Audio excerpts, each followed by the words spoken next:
Hi friends, আজ আমি রান্না করেছি দেখো ভাঙন মাছের সর্ষে বাটা। এখানে মাছটা ভালো করে ধুয়ে নিয়েছি, তারপর সর্ষে পোস্ত নিয়ে নিয়েছি। দেখো মাছ, এরপরে নুন হলুদ মাখিয়ে নেব মাছটাতে। হলুদ মাখানো হয়ে গেছে, এর কড়াইতে তেল দিয়ে দেব। তেলটা গরম হয়ে গেলে একটু মাছ দিয়ে দেবো। দেখো মাছটা দিয়ে দিয়েছি, মাছটা দেখো ভাজাও হয়ে গেছে। এই কালো জিরে ফোড়ন দিয়েছি তেলে। দেখো টমেটো কুচি দিয়ে দিয়েছি,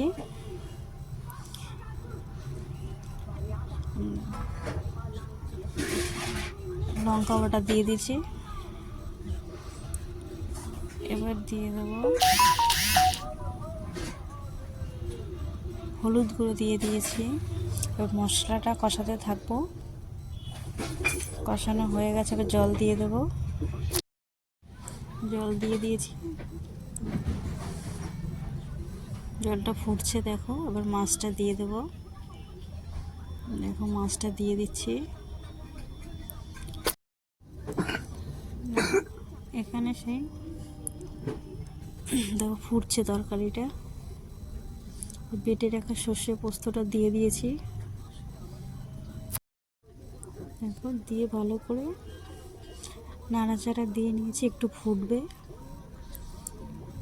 ফোটার কিছুক্ষণ পরে দেখো তরকারিটা অনেকটা হয়ে গেছে। এবার ধনেপাতা কুচি দিয়ে দিচ্ছি। আমার রান্নাটা কমপ্লিট হয়ে গেছে দেখো।